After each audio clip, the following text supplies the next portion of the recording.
have autism, and I did a short interview with a DSP about what's life like working with autistic adults. And so I want to share the questions that I asked him as well as the answers that he answered. So I have them on my computer screen, so I'll just read them off to you.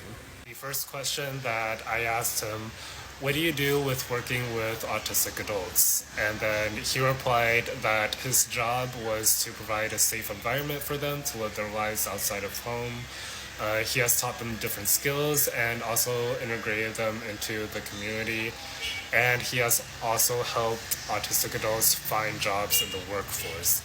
And he only worked with people on the lower end of the autism spectrum.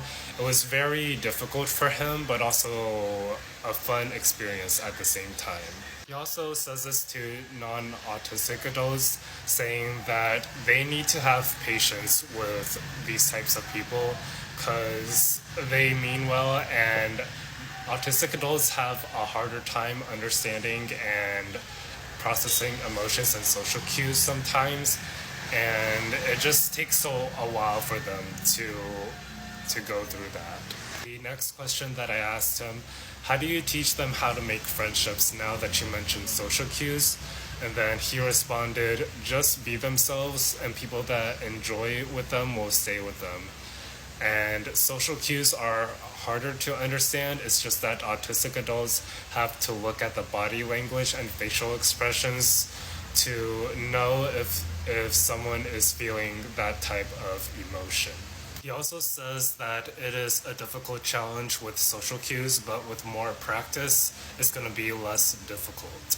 The last question that I asked him, do you have any other thoughts, feelings, and opinions on those with ASD level 1, and will they need some support in the long run?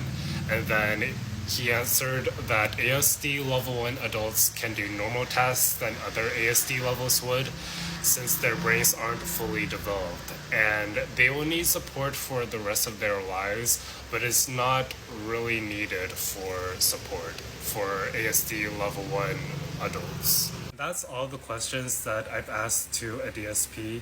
If you have any more questions y'all guys want to ask to a DSP about, let me know in the comments.